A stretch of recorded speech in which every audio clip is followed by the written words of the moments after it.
What's going on? Welcome, everybody. We are live. This is the podcast. I'm Conscious West. This is my stream. Let's get into it. Welcome to Stream of Conscious West.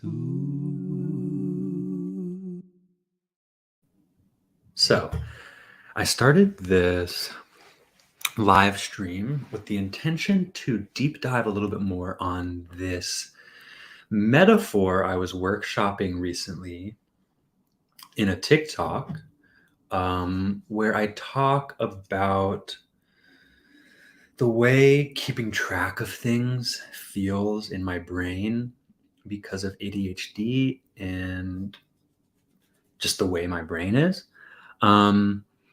is this idea of my my main experience. What's up, Lightwave? My main experience of interacting with the world being as if I'm in a hallway of a house, and in this hallway I'm not engaged in anything in particular, right? But I have a vantage point to see all of the doors that are available to me, which is all of the choices and or activities I could dive into at any moment. And again, we're just workshopping this here. But I do want to take the opportunity that we have now to workshop. I mean, this is the thing, right? I wouldn't post this entire rant to TikTok because, I mean, honestly, it's like a fucking slot machine, right?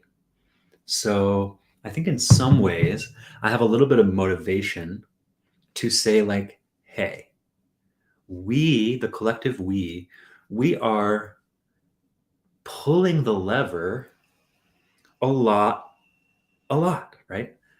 And I don't know, when I try to look at my behavior, right? I start to just see the stuff I don't like or the stuff I don't want to see tomorrow, right?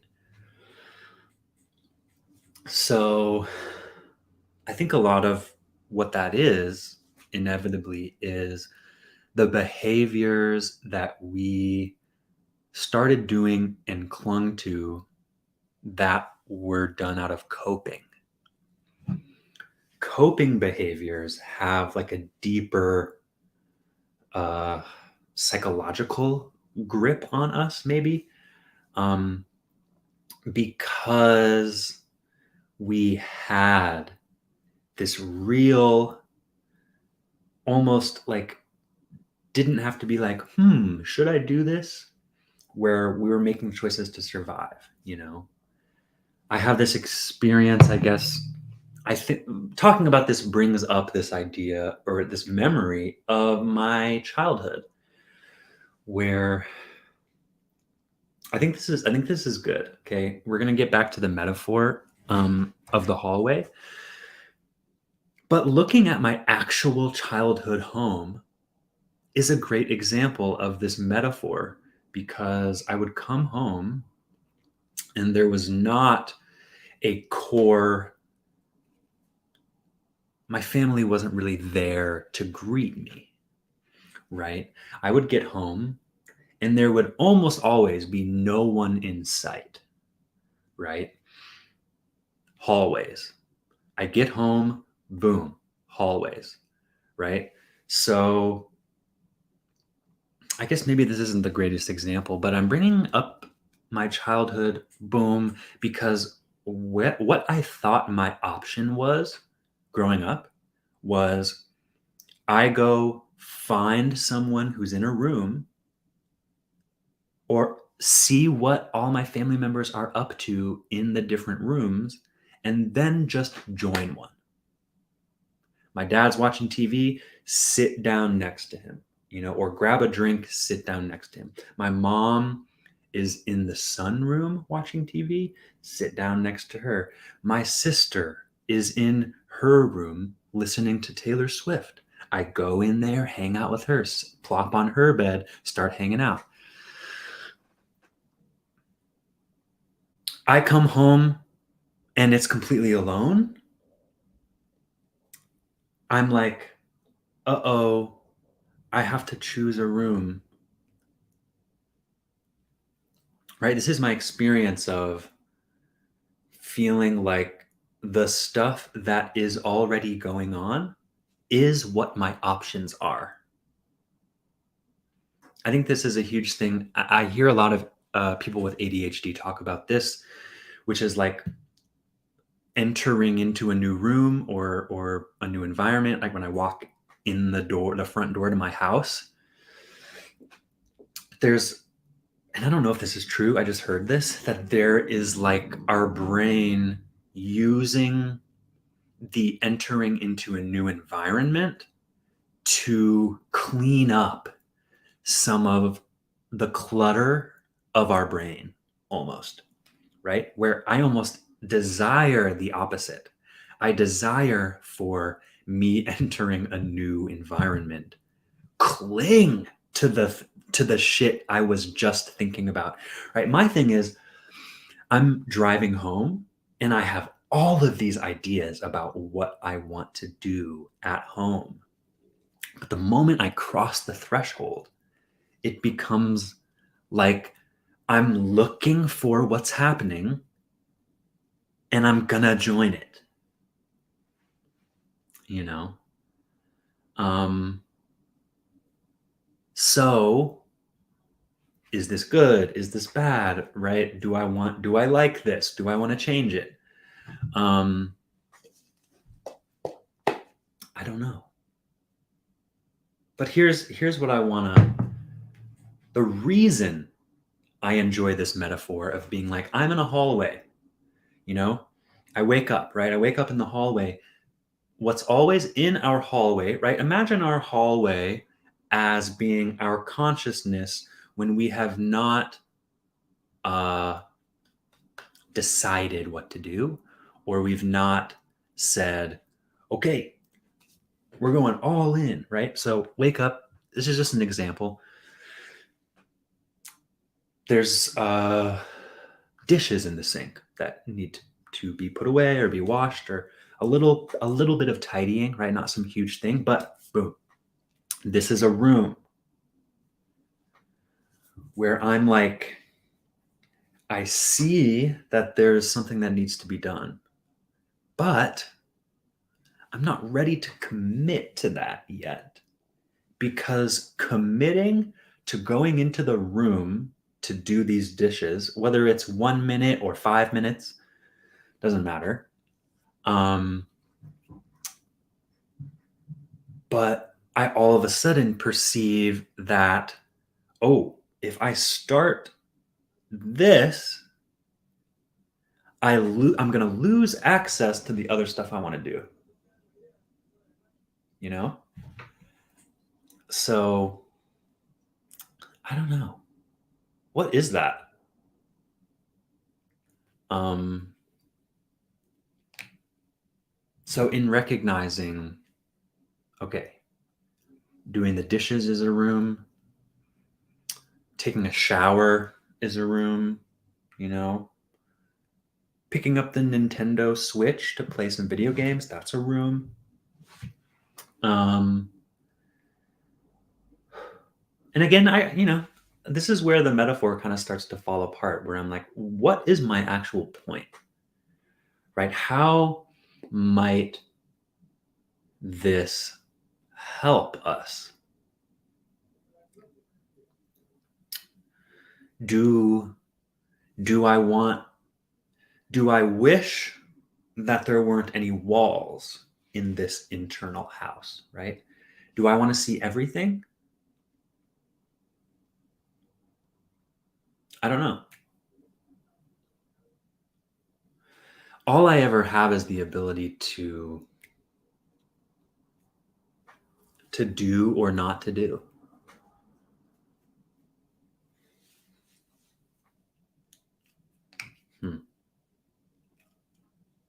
interesting. Yeah, I feel like pausing and just kind of digesting what we've just discussed a little bit, but that's not how live streaming works, you know? I got to keep you guys entertained.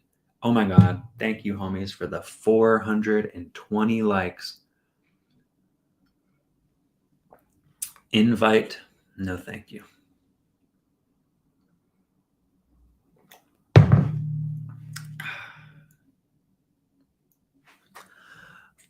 A ghost is a ghost. Oh, my friend. Ghost is a ghost. I love your stuff, dude. I remember seeing some of your animations. That's epic. Um, thanks for all the likes. You got me right up to 420. That's awesome. Yeah, I guess I feel like I'm a little strung out. I'm playing hooky right now. I'm supposed to be working, but that's not what's happening. And I don't know what to do. I have all these choices about what to do. And it feels crippling because the moment I choose one, I want to do all the other ones. I was out at work and it was going very slowly. So I thought, man, I don't want to just sit here. Let me go home and do something. And then I get home and I'm like, man, is there really that much to do? There's this feeling of I don't deserve to sit and enjoy the space I inhabit until I've gone out and put forth the effort to earn it and to pay for it.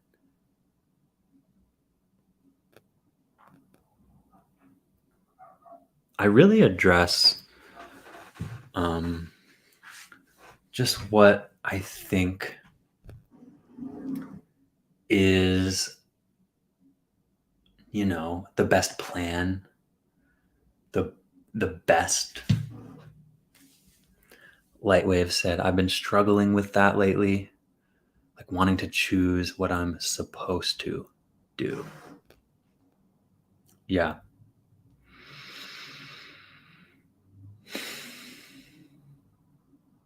One of the biggest things in my life is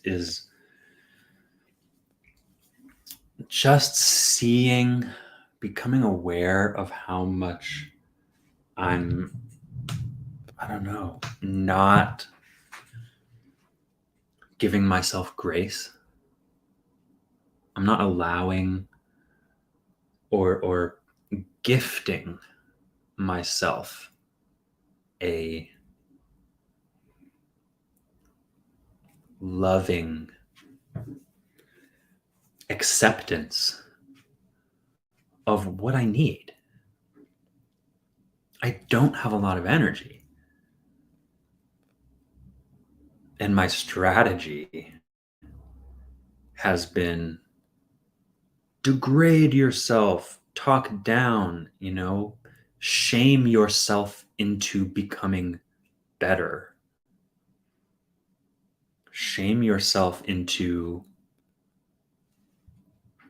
doing things without hesitation or just cause or stick to the plan. Get some discipline.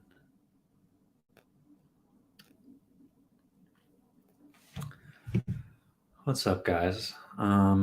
It's wild how overwhelming a little task can feel, almost equal to the calm on the other side of getting it done. It's hard to feel like I'm allowed to take as much time as I need. And I think that's so hard, right? Because time is woven together with a lot of our experiences of wealth and money. right? I have this idea that time,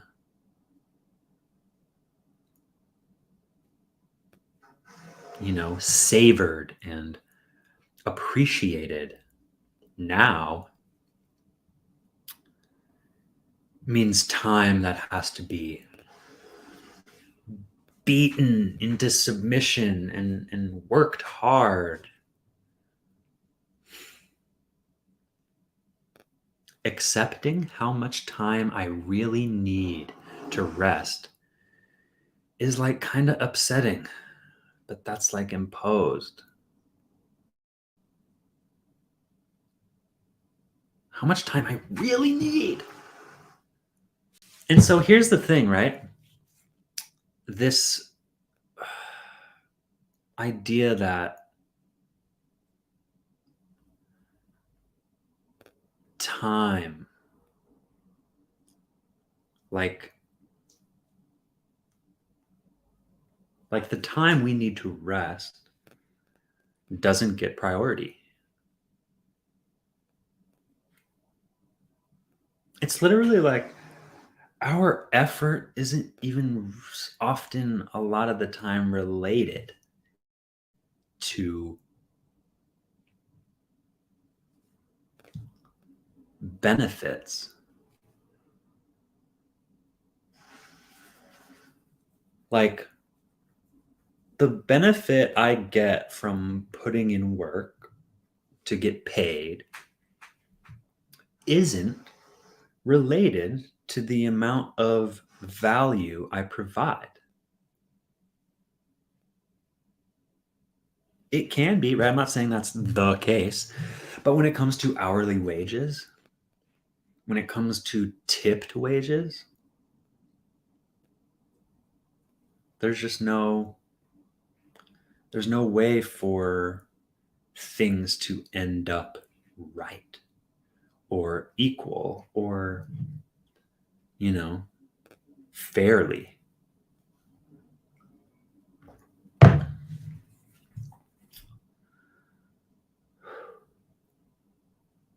I think one of the biggest I don't know. I always try to put a est on everything. I always want to make it the blankest, bestest, whatever.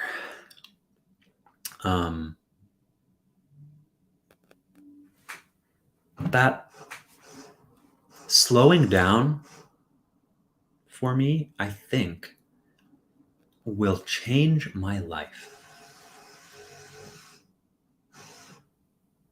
I can already see it.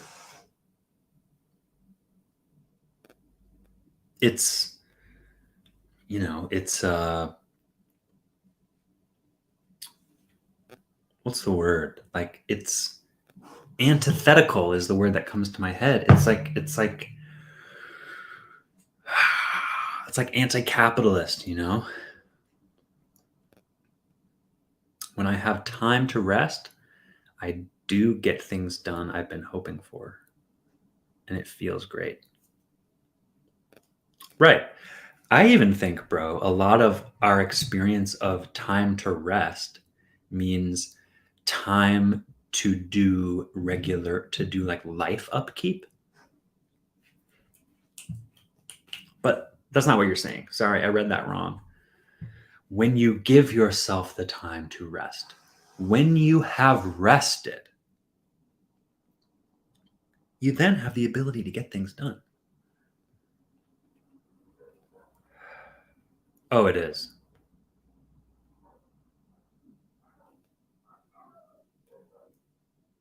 Which for me takes a lot to care for myself too. Yeah. Yeah. And so this is huge. And this might be a fucking something I clip for TikTok. But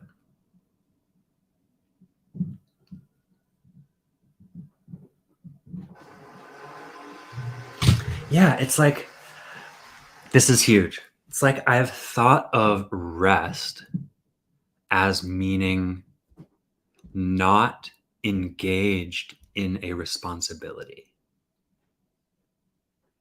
So I would be seeking rest, but in a way that's not actually restful. You know? Good morning.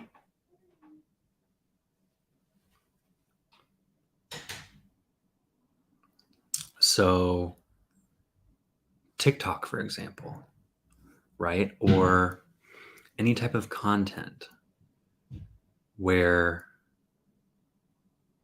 taking my thoughts away from things that are in my physical world. I don't know. Like, I almost want to like do a test or something to be like, what does it look like when I rest on TikTok versus when I rest with full embodiment of feeling how it feels in my body, of allowing my brain to just to not have anything to do, to think of things, to let them go, to not think of things, to, you know. Um, and so it takes conscious effort to choose rest, right? And here's back to the hallway. Choosing to rest means going into the rest room. Rest room.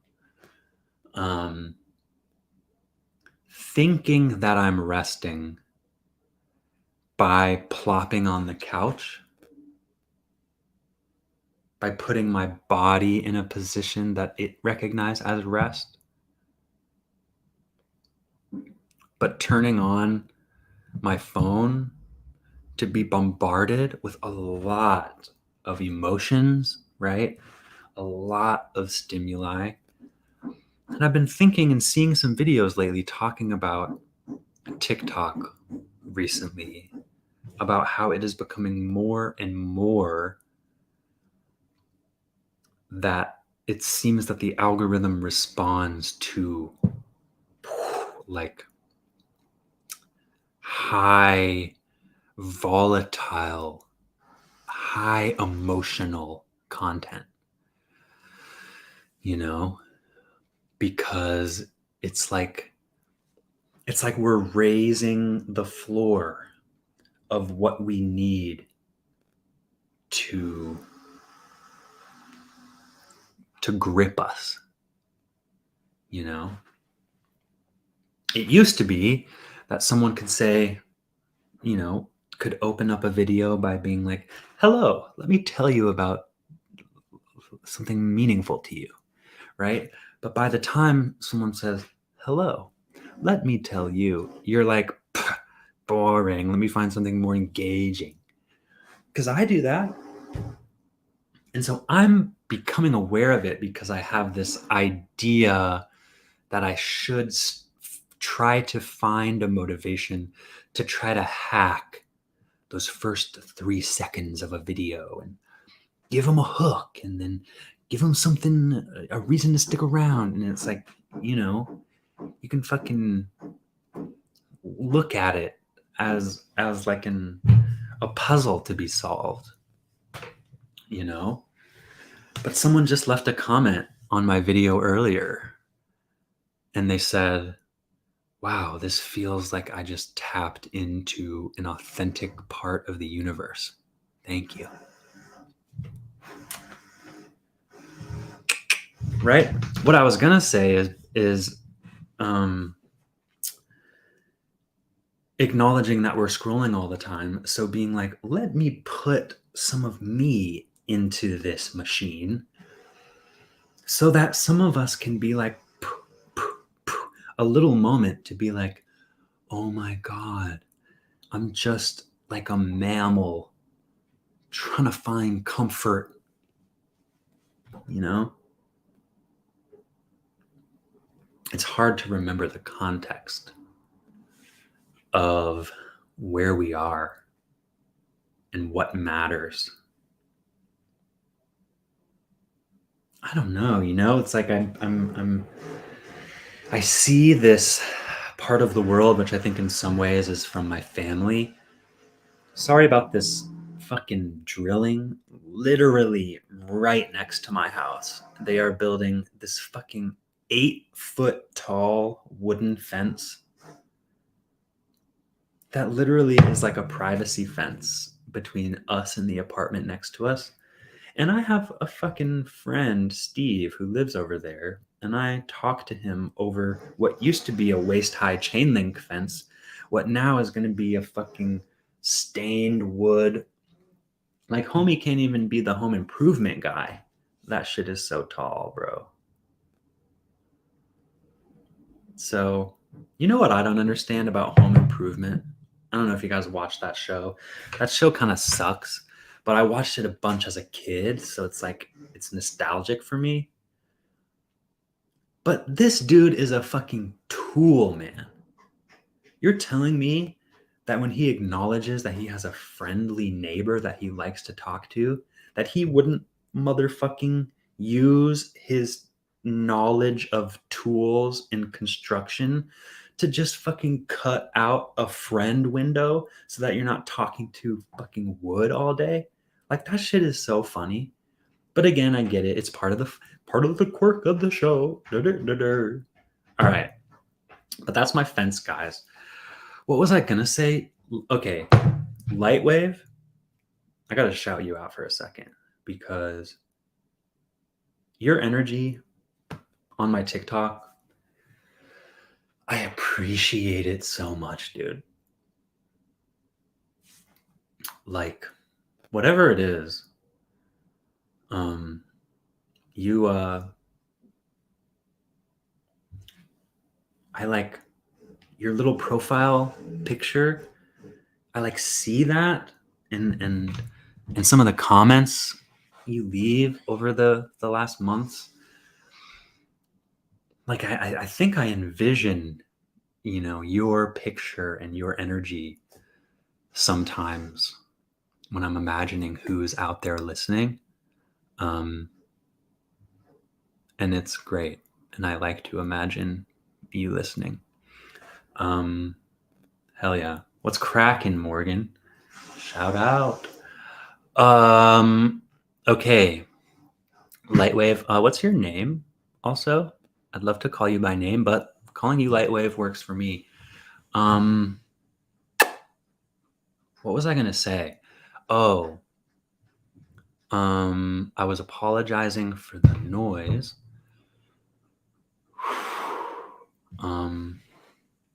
Oh, Lex, light.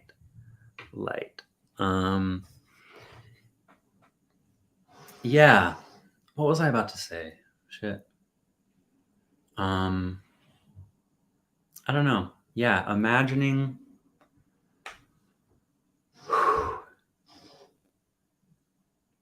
But I said this earlier, and this is a part of where I'm like, oh yeah. Finding presence is such a great doorway into my own life. You know what I mean? Let me expand. I mentioned earlier about how I feel like everything in the world is urging me to go faster. I'm going to swerve like this so that there's not as much glare. What did I just say? Help me out, guys. What did I just say? Fuck.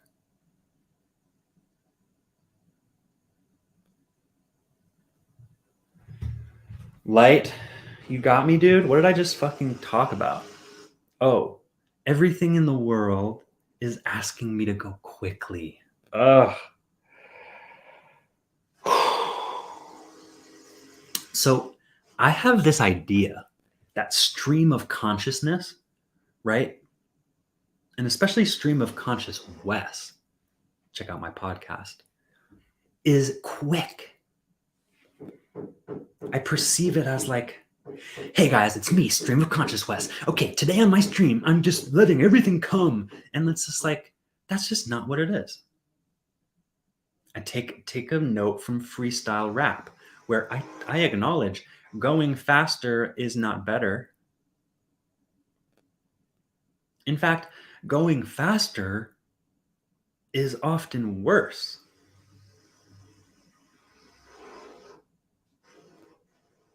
And sometimes I think the desire for speed isn't a desire to go quickly. It's a desire to have something quickly said resonate with others, or be impressive. I've wanted to go fast because I've said to myself, if I go slow, I have to go in and edit out all of my pauses. And who wants to have that extra work?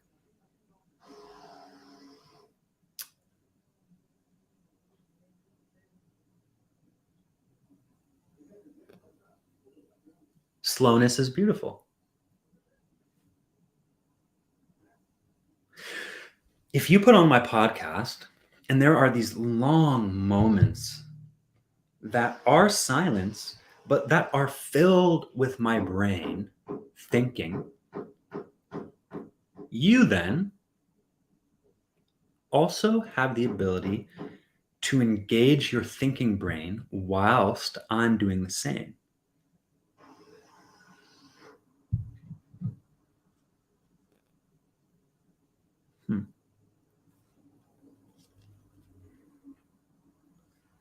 We will not be thinking of the same things.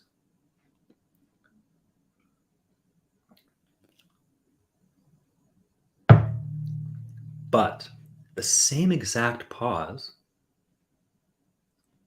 can have meaning for us both. And guess what? The thing that I think I'm a little bit afraid of is that someone will be experiencing that silence and say, ugh, next. Too much of a pause, bro.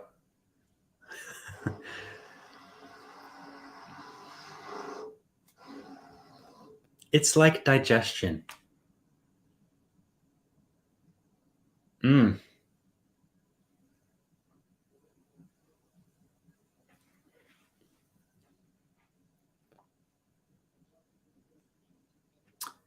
TikTok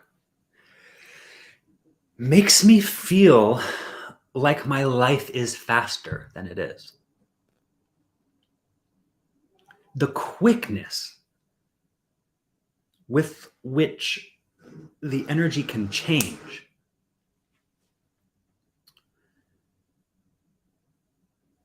makes me feel less grounded, you know?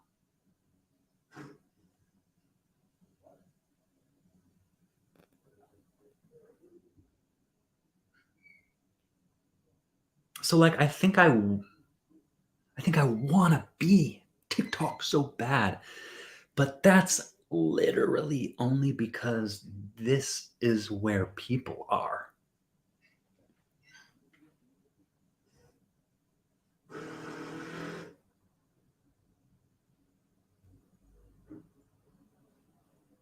But it's not the only place.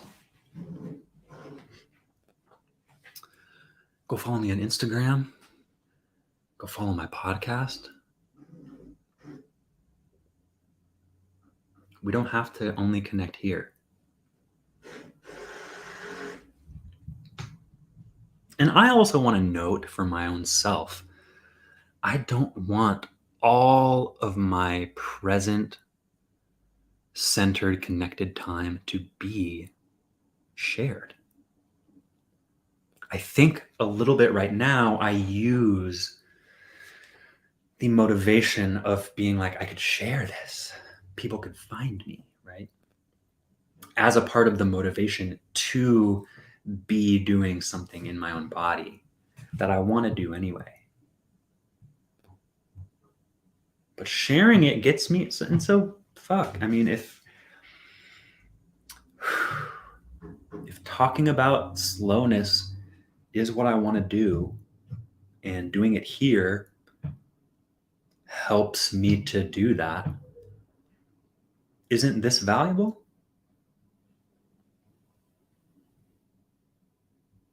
Right? Because I have this experience.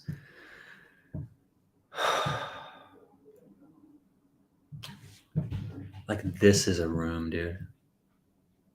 This is a room where I open up the door and I fucking reverse it. And I'm like, look at the hallway, my dudes. I'm like, look where I am. This is the room where I open the door and observe the rest of the home. That's dope. Shit.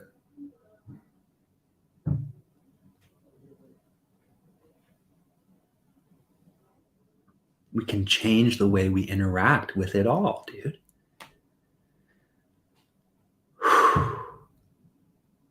That's good shit.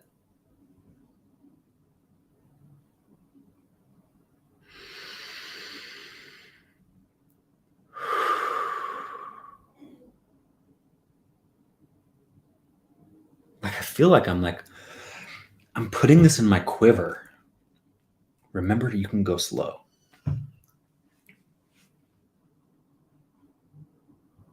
And I want to remember, I got it. I carry with me slowness.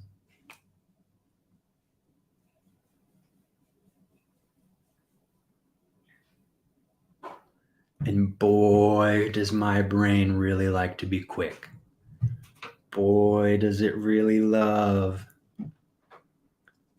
that those high flying, suck me in with an emotional hook TikToks. Love that shit.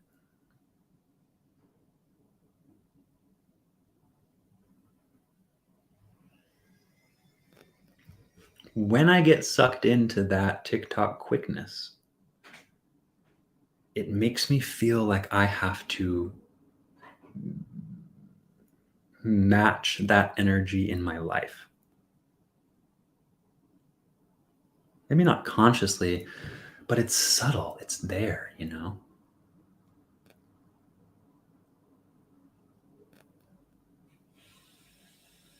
I have a way of finding out about parts of me that exist because I'm feeling the parts of you that reverberate into me. Perhaps, right? I don't know. But I am palpably not alone right now. That's dope. That is so dope.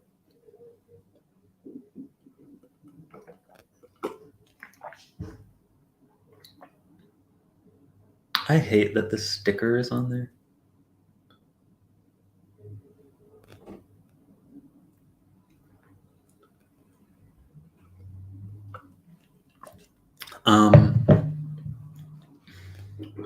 Yeah. You know, every time I do anything that feels good, I say to myself, hey, let's do this again soon. And that's how I feel. I even feel like I have to get going right now because I feel like things are slowing down so much. I also want to go talk to Lane. She just woke up, I believe.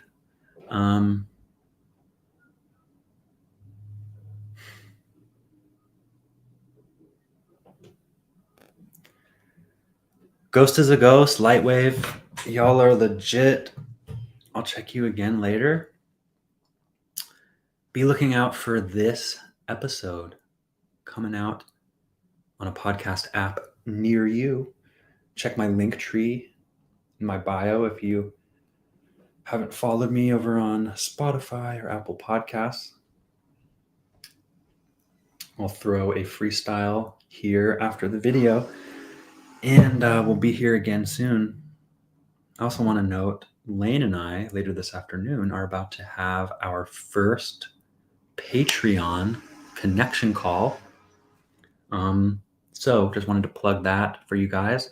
I don't really talk about my Patreon. I feel a little intimidated, but Lane and I both have one. And starting this month, we are doing monthly Zoom calls with all of our patrons. So it's $3 over on Lane's, and I believe $3 a month over on my Patreon. Hope to see you there. And it's not too late. If anyone would want to join, we actually are having our call at 3 p.m. Pacific time. Light, Lex. Again, absolutely no pressure, but this is happening. You can go sign up. Conscious Wes on Patreon. And yeah. So, or you could just note it. I could come back, tell you guys all about it on another day and just see how it goes. We're just building community and deeper love, acceptance, and understanding for ourselves. So, with that, go be your conscious best. Absolutely. Yeah, I didn't want to bombard you with saying a couple of hours, do it. But yes, I love you guys. Check you later. Bye.